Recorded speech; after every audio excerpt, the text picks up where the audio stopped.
പക്ഷേ ഗസയിൽ ഒഴിപ്പിക്കൽ തുടരുകയാണ്. ഇസ്രായേലിനെ സംബന്ധിച്ചിടത്തോളം നിർണായകമായ ദിവസങ്ങൾ തന്നെയാണ്. ഇസ്രായേലിൻ്റെ ഭാഗത്തും പട്ടാളക്കാരുമൊക്കെ മരണപ്പെടുന്ന സാഹചര്യമുണ്ട്. പലയിടങ്ങളിൽ നിന്നും കംപ്ലീറ്റായിട്ട് ആളുകളെ ഇവാക്യുവേറ്റ് ചെയ്തിട്ട് പോലും അവിടെയും ഇപ്പോഴും ആക്റ്റീവായുള്ള ഹമാസിൻ്റെ തീവ്രവാദികളുണ്ട്. അവരുടെ തുരങ്കങ്ങൾ സജീവമാണ്. അതായത് പല സ്ഥലങ്ങളിൽ നിന്നും പല രീതിയിലുള്ള, അത് വ്യോമാക്രമണവും കരയാക്രമണവും ഉൾപ്പെടെ നടത്തിയിട്ട് പോലും ഹമാസ് പൂർണ്ണമായും ഇതുവരെ ഹമാസിനെ മുക്തമാക്കാൻ ഗസയിൽ ഇതുവരെ ഇസ്രായേലിന് സാധിച്ചിട്ടില്ല. 2 വർഷമായി തുടങ്ങിയ യുദ്ധത്തിനൊടുക്കം അങ്ങനെ ഒരു സാഹചര്യത്തിൽ കൂടി വന്നിട്ട് വരെ നമുക്ക് ഏകദേശം അറിയാം, ഒരു 24 മാസത്തോളം ആവുന്ന യുദ്ധം. ആ ഘട്ടത്തിലും ഹമാസിനെ സമ്പൂർണ്ണമായി ഇല്ലാതാക്കാൻ ഇസ്രായേലിന് സാധിച്ചിട്ടില്ല. അത് നമുക്കറിയാം, ഓരോ ദിവസവും പുതിയ ഭടന്മാർ വന്നുകൊണ്ടേയിരിക്കും. അവരുടെ ഒരു വോളിയം എത്രത്തോളം ഉണ്ടെന്ന് നമുക്ക് അറിയുന്നുണ്ടായിരുന്നില്ല. അപ്പോൾ അങ്ങനെ ഒരു സാഹചര്യത്തിൽ ഇത്രയും അധികം പ്രക്ഷോഭങ്ങൾ ഉണ്ടായിട്ടും ഇസ്രായേലിനെതിരെ ഹൂത്തികൾ ഇന്നലെ ആക്രമണം നടത്തിയിരുന്നു. അതായത് ഇസ്രായേലിനെ സംബന്ധിച്ചിടത്തോളം പൂർണ്ണമായും ഒരു സുരക്ഷ ഉറപ്പാക്കണമെങ്കിൽ അവസാനത്തെ ഹമാസ് ഭടനും അവസാനിച്ചു എന്നുള്ളൊരു തീരുമാനത്തിലേക്ക് എത്തേണ്ടതുണ്ട്. പക്ഷേ പലയിടങ്ങളിൽ നിന്നും ഇപ്പോൾ ഇസ്രായേൽ ഉദ്ദേശിക്കുന്നത് ഗസ മുനമ്പ് പൂർണ്ണമായി അവരുടെ കീഴിലാക്കുക, അതിനുശേഷം ഹമാസിൻ്റെ എന്തെങ്കിലും തരത്തിലുള്ള ആക്ടിവിറ്റീസ് അവർക്ക് അനുവദിക്കാൻ സാധിക്കില്ല എന്നുള്ളത് കൊണ്ട് തന്നെയാണ്. പക്ഷേ ഇതിന് വരുന്നൊരു വിമർശനം, സാധാരണക്കാരായ ജനങ്ങൾ പലായനം ചെയ്യപ്പെടുന്നു, വീടും ഊരും നാടും ഇല്ലാതെ ഓടേണ്ടി വരുന്നൊരു സാഹചര്യം. സത്യത്തിൽ എലിയെ പേടിച്ച് ഇല്ലും ചുട്ട പോലെയായോ ഇപ്പോൾ കാര്യങ്ങൾ? പക്ഷേ ഗാസയുടെ ഇപ്പോഴത്തെ ഒരു അവസ്ഥ ദയനീയമാണ്. കാരണം ഒരു നരക തുല്യമായി മാറിയിരിക്കുകയാണ് ഗസയിൽ 365 സ്ക്വയർ കിലോമീറ്ററിൽ താമസിച്ചിരുന്ന ആളുകൾ ഇപ്പോൾ 47 സ്ക്വയർ കിലോമീറ്ററിലേക്ക് ഒതുങ്ങി. അവിടെ 23 ലക്ഷത്തിലധികം ആളുകളായിരുന്നു താമസിച്ചിട്ടുണ്ടായിരുന്നത്. പക്ഷേ ഇപ്പോൾ അവശേഷിക്കുന്നത് 7 ലക്ഷത്തിൽ പരം ആളുകളാണെന്ന് തോന്നുന്നു. അതിൽ തന്നെ കഴിഞ്ഞ ദിവസം 3 ലക്ഷത്തിൽ പരം ആളുകൾ അവിടുന്ന് പലായനം ചെയ്യാൻ വേണ്ടി പുറപ്പെട്ട് ഗസ വിട്ടു പോവുകയാണ്. ഒരാൾക്കും അവിടെ താമസിക്കേണ്ട, കാരണം മറ്റൊരു വഴിയില്ല. വേറെ എവിടെ പോകാനാണ്? ഏത് രാജ്യത്ത് പോകാനാണ്? ഏത് ദേശത്ത് പോയി താമസിക്കാനാണ്? അവരുടെ ദയനീയ അവസ്ഥ കാണുമ്പോൾ നമുക്ക് പേടി തോന്നും. കാരണം ഒരു ബോംബ് അടുത്ത് വന്ന് വീണിട്ട് പോലും ഒരു ഭയം പോലും ഇല്ലാതെയാണ് പല ദൃശ്യങ്ങളിലും നമ്മൾ കാണുന്നത്. ആളുകൾ കൂളായി നടന്നു പോകുന്നു, അടുത്ത് ബിൽഡിങ്ങിൽ വന്ന് ബോംബ് വീഴുന്നു.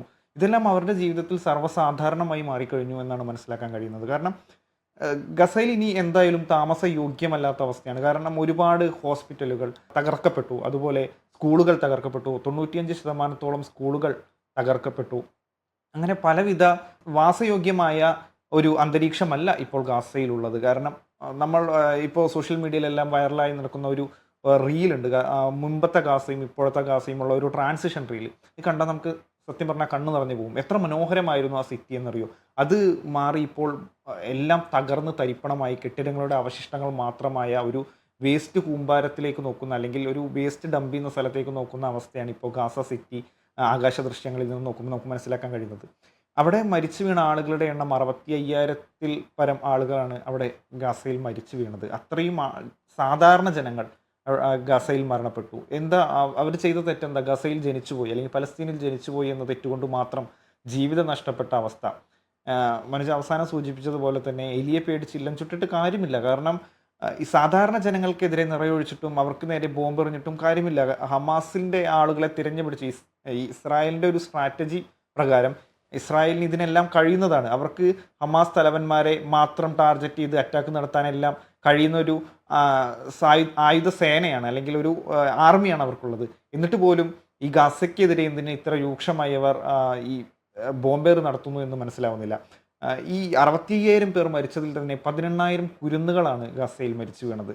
അത്രയും, അതിൽ തന്നെ 1 വയസ്സ് പോലും തികയാത്ത കുരുന്നുകളുണ്ട്. ഇവരെല്ലാം എന്ത് തെറ്റാണ് ചെയ്തത്? ഗസയിൽ ജനിച്ചുപോയി എന്ന തെറ്റുകൊണ്ട് മാത്രം. ഇപ്പോൾ ലോകാരോഗ്യ സംഘടനയുടെ ഒരു കണക്ക് പ്രകാരം ഏറ്റവും കൂടുതൽ വികലാംഗരായ കുരുന്നുകൾ താമസിക്കുന്നത് ഗസയിലാണ്. അവരെല്ലാം ഈ ആർമിയുടെ അറ്റാക്കിൽ, അല്ലെങ്കിൽ അവിടെ നടക്കുന്ന ബോംബേറിൻ്റെ അടിയിലെല്ലാം പെട്ട്, അല്ലെങ്കിൽ ഈ തകർന്നു വീഴുന്ന കെട്ടിടങ്ങൾക്ക് അടിയിൽപ്പെട്ട് അവരുടെ അവയവങ്ങളും മറ്റും ഇല്ലാതായതാണ്. ജന്മന വികലാംഗരായി ജനിച്ചു പോയതല്ല. അപ്പോൾ അവിടുത്തെ ജനങ്ങളുടെ അവസ്ഥ അതിദയനീയം തന്നെയാണ്. കാരണം ഇപ്പോൾ ഗസ മറ്റൊരു സംഘടന അല്ലെങ്കിൽ മറ്റൊരു രാഷ്ട്രം ഏറ്റെടുത്തുകൊണ്ട് അവിടെ ഭരണം നടത്തണം എന്ന പല പ്രഖ്യാപനങ്ങളും, അല്ലെങ്കിൽ പല നിർദ്ദേശങ്ങളും ആവശ്യങ്ങളുമെല്ലാം മുൻ ബ്രിട്ടൻ പ്രസിഡന്റ് എല്ലാം മുന്നോട്ട് വയ്ക്കുന്നുണ്ട്. അത്തരത്തിലുള്ള എന്തെങ്കിലും പദ്ധതികൾ അവിടെ കൊണ്ടുവന്നേ പറ്റൂ. കാരണം ഇനി ആകെ അവശേഷിക്കുന്ന 7 ലക്ഷത്തോളം പേര് മാത്രമാണ് ഗസയിലുള്ളത്. അതും വളരെ ചുരുങ്ങിയ സ്ഥലത്ത് മാത്രം താമസിക്കും. ബാക്കി സ്ഥലങ്ങളെല്ലാം താമസയോഗ്യമല്ലാത്ത രീതിയിൽ മാറ്റപ്പെട്ട് കഴിഞ്ഞു. അപ്പോൾ ഇനി അവിടെ താമസിക്കുന്ന ആ കുറഞ്ഞ ആളുകൾ അവർക്ക് നേരെയുള്ള ഒരു അറ്റാക്ക് എന്തായാലും ഇനി അനുവദിക്കാൻ പാടില്ല. ഇത് ഇപ്പോൾ ട്രംപ് ഒരിക്കൽ ഗസ ഏറ്റെടുക്കണമെന്ന ആവശ്യവുമായി മുന്നോട്ട് വന്നു. അതിൽ പല രാഷ്ട്രീയ അജണ്ടകളുമുണ്ട് എന്ന് പറഞ്ഞുകൊണ്ട് അത് ആരും അംഗീകരിക്കാത്ത അവസ്ഥയൊക്കെ വന്നു. പക്ഷേ ട്രംപ് അല്ല, ഏതെങ്കിലും ഒരു രാജ്യം മുന്നോട്ട് വന്ന് അല്ലെങ്കിൽ ആ, ഗസയെ സുരക്ഷിതമായി പലസ്തീനെ ഏൽപ്പിക്കുന്നത് വരെ ഗസയുടെ ഭരണം ഏറ്റെടുക്കാൻ മറ്റ് വഴികൾ എന്തെങ്കിലും നോക്കിയേ പറ്റൂ. കാരണം ഈ കരയാക്രമണം ശക്തമായി ഇസ്രായേൽ നടത്തി തുടങ്ങിയതിന് പിന്നാലെ ഒരുപാട് പാവങ്ങൾ ദിവസവും 200-ൽ പരമൊക്കെ ആളുകളാണ് അവിടെ മരിച്ചു വീഴുന്നത്. അത് അനുവദിക്കാൻ പാടില്ല. കാരണം സാധാരണ ജനങ്ങളാണ് മരിച്ചു വീഴുന്നത്. അവർക്ക് പലായനം ചെയ്യാൻ ഉള്ള വഴിയിൽ തിക്കും തിരക്കും രൂപപ്പെട്ടതുകൊണ്ട് പലായനം ചെയ്യാൻ പോലും പറ്റാത്ത അവസ്ഥയാണ്. ചിലപ്പോൾ ഈ കയ്യിൽ കിട്ടിയ ഡ്രസ്സും അല്ലെങ്കിൽ കയ്യിൽ കിട്ടിയ എന്താണ് സമ്പാദ്യമുള്ളത് അത് കയ്യിൽ കിട്ടിയത് എടുത്ത് ഓടുകയാണ് ഗസയിൽ നിന്ന്. അങ്ങനെ ഗസയിൽ നിന്ന് പുറത്ത് കിടക്കാൻ പോലും പറ്റാതെ അവിടെ ആക്രമണം നടന്നുകൊണ്ടിരിക്കുകയാണ്. അതിനിടയിലൂടെയാണ് ഈ ജനത ജീവിക്കുന്നത്. അതൊരിക്കലും അംഗീകരിക്കാൻ പറ്റാത്ത കാര്യമാണ്. ഒരുപാട് പ്രശ്നങ്ങൾക്കും പ്രതിസന്ധികൾക്കും ഇടയിലൂടെയാണ് ഗസൻ ജനത കടന്നു പോയിക്കൊണ്ടിരിക്കുന്നത്. ആഷിക്ക് പറഞ്ഞതിനെ ഞാൻ പിന്തുണയ്ക്കുന്നുണ്ട്. ഗസൻ ജനത, അതായത് ഇപ്പോൾ നമ്മളൊരു ഏരിയ ഇവാക്യുവേറ്റ് ചെയ്യുന്നതിന് മുൻപ് അതിനുള്ള മെഷേഴ്സ് ഉണ്ടാക്കുക, പ്രത്യേകിച്ച് ഇത്രയും അധികം ആളുകൾ ഒരേ സമയത്ത് പുറത്തേക്ക് കടക്കുന്ന ഒരു സാഹചര്യം ഉണ്ടാകുമ്പോൾ അവർക്ക് വേണ്ടുന്ന കാര്യങ്ങൾ ചെയ്തു കൊടുക്കുക എന്നുള്ളതൊക്കെ വലിയ പ്രാധാന്യമുള്ള കാര്യം തന്നെയാണ്. അതിനോട് ഞാൻ ഐക്യദാർഢ്യപ്പെടാതിരിക്കുന്നില്ല, പൂർണ്ണമായും പിന്തുണയ്ക്കുന്നു. പക്ഷേ ഇസ്രായേലിനെ സംബന്ധിച്ചിടത്തോളം ഇതല്ലാതെ മറ്റെന്താണ് മാർഗം എന്നൊരു ചോദ്യം ഇവിടെ ബാക്കിയാവുന്നുണ്ട്. ആ ചോദ്യത്തെ ഐക്യരാഷ്ട്രസഭ ഇന്നലെ ഇറക്കിയ പ്രമേയത്തിനകത്തായിക്കോട്ടെ, അല്ലെങ്കിൽ ഇപ്പോൾ ഫ്രീ ഫലസ്തീൻ എന്ന് പറയുന്ന സ്റ്റേറ്റ്മെൻറ്റുകൾക്കായിക്കോട്ടെ, ആരാണ് ഫലസ്തീനെ ഫ്രീ ആക്കാതിരുന്നത്? അല്ലെങ്കിൽ ആരാണ് ദ്വിരാഷ്ട്രവാദത്തെ അംഗീകരിക്കാതിരുന്നത്? അത് ഹമാസാണ്. അതായത് ജോർദാൻ നദി മുതൽ പിന്നീടുള്ള കടലിടുക്ക് വരെയുള്ള പ്രദേശങ്ങൾ, അങ്ങനെ ഒരു പ്രദേശത്ത് ജൂതന്മാർ വേണ്ട എന്ന് വാശി പിടിച്ച ഹമാസ് ചാർട്ടറിലുള്ള ഭാഗങ്ങൾ തന്നെയാണ് അവർ ആഗ്രഹിച്ചിരുന്നത്. അതുകൊണ്ടാണ് സമാധാനം വേണ്ട എന്ന് പറഞ്ഞത്. മുൻപൊരിക്കൽ ഗസ പിടിച്ചെടുത്തിരുന്നു. അതിനുശേഷം ഗസനെ വിട്ടുകൊടുത്തത് തന്നെ ഇസ്രായേലാണ്. അപ്പോൾ ഈ കാലഘട്ടങ്ങളിലെ ചരിത്രങ്ങൾ പരിശോധിക്കുമ്പോൾ ഇസ്രായേലിനെ സംബന്ധിച്ച് നിലവിലത്തെ സാഹചര്യത്തിൽ ഇതല്ലാതെ മറ്റൊരു മാർഗമില്ല, അല്ലെങ്കിൽ അവരെ സംബന്ധിച്ച് ഒരു ഓപ്ഷൻ ഇല്ല എന്നുള്ളതാണ്. ഞാൻ എപ്പോഴും ആവർത്തിക്കുന്ന ഒരു പോയിന്റ് ഉണ്ട്. അതായത് ഹമാസ് ആയുധം താഴെ വെച്ചാൽ ഈ പ്രശ്നങ്ങൾ പരിഹരിക്കപ്പെടും. പക്ഷേ ഇസ്രായേലാണ് ആയുധം താഴെ വെക്കുന്നത്. ഞങ്ങൾ സമാധാനം, ഞങ്ങൾ ഇനിയൊന്നും ചെയ്യുന്നില്ല എന്ന് കൈകെട്ടിയിരുന്നാൽ എന്ത് ചെയ്യും? അയൺ ഡോമുകൾ ഉള്ളത് കൊണ്ടാണ് ഹൂത്തികൾ വിടുന്നതും ഹിസ്ബുള്ള വിട്ടതും അല്ലെങ്കിൽ ഈ ഹമാസ് വിട്ടതുമായ ആയുധങ്ങൾ, അല്ലെങ്കിൽ എത്രയോ 10,000 കണക്കിന് മിസൈലുകൾ ഇസ്രായേലിൽ പൊട്ടാതിരുന്നത്. അപ്പോൾ അയൺ ഡോം ഇല്ലായിരുന്നെങ്കിൽ, അവരുടെ വ്യോമപ്രതിരോധ സംവിധാനങ്ങൾ ഇല്ലായിരുന്നെങ്കിൽ ഗസയുടെ ഇരട്ടിയിലധികം കൊലപാതകങ്ങളും ആളുകളും മരണപ്പെട്ടേനെ. അപ്പം ഇതും കൂടെ സംസാരിക്കേണ്ടതുണ്ട്. ഞാനിവിടെ എല്ലാവരും പറയും ബാലൻസ് ചെയ്ത് സംസാരിക്കും. ഇത് ബാലൻസിങ് അല്ല. ഒന്നാമത് ഹമാസ് തീവ്രവാദ സംഘടനയാണെന്നും ഹമാസിൻ്റെ ഐഡിയോളജിയോട് ഒരിക്കലും യോജിക്കാത്തൊരു വ്യക്തിയാണ് ഞാൻ. അതുകൊണ്ട് എനിക്കിവിടെ ബാലൻസ് ചെയ്യേണ്ട ആവശ്യമൊന്നുമില്ല.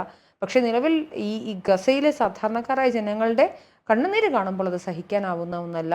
ഞാനെപ്പോഴും എൻ്റെയോ അല്ലെങ്കിൽ എൻ്റെ സഹോദരി, എൻ്റെ സഹോദരിയുടെ മകളെയോ, എൻ്റെ അമ്മയോ, എൻ്റെ അച്ഛൻ, അല്ലെങ്കിൽ എനിക്ക് പരിചയമുണ്ട്, ഇപ്പം ആഷിക്ക് ഉൾപ്പെടുന്ന എൻ്റെ സുഹൃത്തുക്കൾക്കാണ് ഈ അവസ്ഥ വന്നതെങ്കിൽ എന്ത് ചെയ്യും? നമുക്ക് കണ്ടുകൊണ്ടിരിക്കാൻ പറ്റില്ല. അപ്പോൾ സ്വാഭാവികമായി ഉണ്ടാകുന്ന ഒരു മാനുഷിക ചോദന. പക്ഷെ ഞാൻ പറയുന്നത് ഗസൻ ജനത മറ്റേതെങ്കിലും തരത്തിൽ സിറിയയിൽ നിന്നോ അല്ലെങ്കിൽ മറ്റ് ഏതെങ്കിലും ഒരു ഇടങ്ങളിൽ നിന്നോ പലായനം ചെയ്തത് ഭീകരമായൊരു ഭരണകൂടം വന്ന് കൈയാളിയതുകൊണ്ട് ഏതെങ്കിലും തരത്തിലുള്ള, ഇപ്പോൾ ഐസിസിൻ്റെ നേതൃത്വത്തിലുള്ള ഭരണകൂടം വന്നപ്പോൾ സിറിയയിൽ നിന്ന് ആളുകൾ പേടിച്ചോടിയ പോലെ, അല്ലെങ്കിൽ അഫ്ഗാനിസ്ഥാനിൽ തലിബാൻ വന്നപ്പോൾ പേടിച്ചോടിയ പോലുള്ളൊരു പേടിച്ചോടലല്ല ഇവിടെ സംഭവിച്ചിരിക്കുന്നത്. കാര്യം അവിടെയൊക്കെ വീണ്ടും വന്ന് അധികാരം സ്ഥാപിച്ചെടുത്തത് ഏതെങ്കിലും ഒരു തീവ്ര ആശയമുള്ള ആളുകൾ തന്നെയായിരുന്നു, തീവ്രവാദികൾ തന്നെയായിരുന്നു ഭരണകൂടം സ്ഥാപിച്ചത്. പക്ഷേ ഗസയെ സംബന്ധിച്ചിടത്തോളം അങ്ങനെ ഒരു രീതിയിലേക്കൊന്നും പോവില്ല. മാത്രമല്ല അമേരിക്ക ഉൾപ്പെടെയുള്ള രാജ്യങ്ങൾക്ക് ഗസ എന്ന് പറഞ്ഞ സിറ്റിയെ പുനർനിർവചിക്കാൻ അല്ലെങ്കിൽ പുനഃക്രമീകരിക്കാൻ പുതിയ രീതിയിലേക്ക് കൊണ്ടുവരാനുള്ള സാധ്യതകളും താല്പര്യങ്ങളും ഒക്കെ ഉണ്ട്. അപ്പോൾ സ്വാഭാവികമായും ഈ അവസ്ഥ ഇവിടെ നിലനിൽക്കുന്നുണ്ട്. അത് ഭീകരമാണ്. പക്ഷേ ഇസ്രായേലിനെ സംബന്ധിച്ചിടത്തോളം മറ്റൊരു ഉപായവുമോ അല്ലെങ്കിൽ ഇസ്രായേലിനെ സംബന്ധിച്ച് മറ്റൊരു ഓപ്ഷനും ഇല്ലാത്ത സ്ഥിതിക്ക് അവരെടുത്ത അവസാന പ്രയോഗമാണിതെന്ന് മാത്രമാണ് എനിക്ക് പറയാനുള്ളത്. പക്ഷേ ഐക്യരാഷ്ട്രസഭയുടെ അന്വേഷണ സംഘം കൃത്യമായി പറയുന്നു ഗസയിൽ നടക്കുന്നത് വംശഹത്യയാണ് എന്ന റിപ്പോർട്ട് വന്നതിന് ശേഷം ആണ് കരയാക്രമണം ഇസ്രായേൽ തുടങ്ങുന്നത്. അപ്പോൾ അവിടെ അത്തരത്തിലൊരു വംശഹത്യ നടക്കുന്നുണ്ട് എന്ന് ഈ അന്വേഷണ സംഘം പ്രഖ്യാപിക്കുമ്പോൾ അല്ലെങ്കിൽ അവരുടെ റിപ്പോർട്ട് സമർപ്പിക്കുമ്പോൾ അതിൽ ഇങ്ങനെയൊരു പരാമർശം വരുമ്പോൾ ഒരിക്കലും ഒരു വംശഹത്യ നമുക്ക് അനുവദിച്ചുകൂടാൻ പറ്റില്ലല്ലോ. അല്ല, വംശഹത്യയാണെങ്കിൽ എത്രയോ പെർസെൻറ്റേജ് ഉള്ളത് ഞാൻ കൃത്യമായി എനിക്ക് കണക്ക് അറിയില്ല. പക്ഷേ ഇതേ മുസ്ലിങ്ങളെയാണല്ലോ വംശഹത്യ ചെയ്യുന്നത്. മുസ്ലിങ്ങളാണ് വംശഹത്യ ചെയ്യുന്നത്. ഇസ്രായേലിലിരിക്കുന്ന നല്ലൊരു ബോംബെടുത്ത് അവിടെ പൊട്ടിച്ചാൽ പോരെ, എല്ലാവരും ഒരുമിച്ച് തീരില്ലേ? വംശഹത്യയാണെങ്കിൽ ആദ്യം കൊല്ലേണ്ടത് ഇസ്രായേലിനുള്ളിൽ സമാധാനത്തോടെ താമസിക്കുന്ന മുസ്ലിങ്ങളെ. അങ്ങനെയുള്ള മുസ്ലിങ്ങൾക്ക് എന്തിനാണ് ഈ സാധാരണക്കാരായ ജനങ്ങൾക്ക് അഭയം കൊടുക്കേണ്ടത്. തീർച്ചയായിട്ടും മാനുഷിക പ്രശ്നങ്ങൾ അവിടെയുണ്ട്, അത് അഡ്രസ്സ് ചെയ്തിട്ട് അതിനെ വംശഹത്യവാദം എന്നുള്ളതിനൊന്നും അടിത്തറയില്ല എന്നുള്ളതാണ് വ്യക്തിപരമായ ഒബ്സർവേഷൻ എന്തായാലും.